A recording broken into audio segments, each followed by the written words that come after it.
আপনি কি জানেন বিশ্বের সবচেয়ে বড় ডাকাত কারা? যারা স্যুট টাই পরে গণতন্ত্রের কথা বলে তারাই একটা গোটা মহাদেশকে গিলে ফেলেছে। নাইজেরিয়ার দিকে একটু তাকান। তেলের জন্য যাকে বলা হয় আফ্রিকার সৌদি আরব, সেই দেশটাকে নিজের তেল চড়া দামে বিদেশিদের কাছ থেকে কিনে নিতে হয়েছে।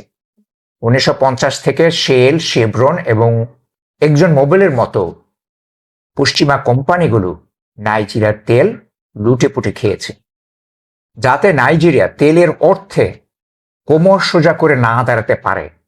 সেই জন্যে তারা কখনো নাইজেরিয়াকে শেখায়নি কিভাবে ক্রুড অয়েল রিফাইন করতে হয়, শোধন করতে হয়। এই শোষণের প্রতিবাদ করতে যে প্রায় 20 লাখ মানুষ নিহত হয়েছে। আর যখন পরিবেশ কর্মীরা এর প্রতিবাদ করল, তখন 1995 সালে 8 পরিবেশ কর্মীকে ফাঁসি দেওয়া হল।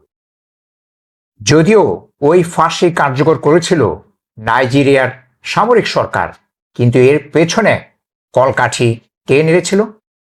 তথাকথিত উন্নত পশ্চিমা দেশগুলো। যখন পশ্চিমারা এভাবে নাইজেরিয়াকে ক্রমাগত অন্ধকারের দিকে ঠেলে দিচ্ছিল, তখন চীন সেখানে ডাঙ্গোটে রিফাইনারির মতো প্রজেক্টে কারিগরি সহায়তা দিল।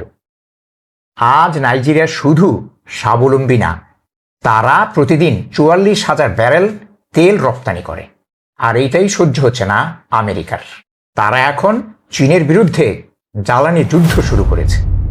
কারণ একটাই, তাদের লুটপাটের রাস্তা বন্ধ হয়ে গেছে।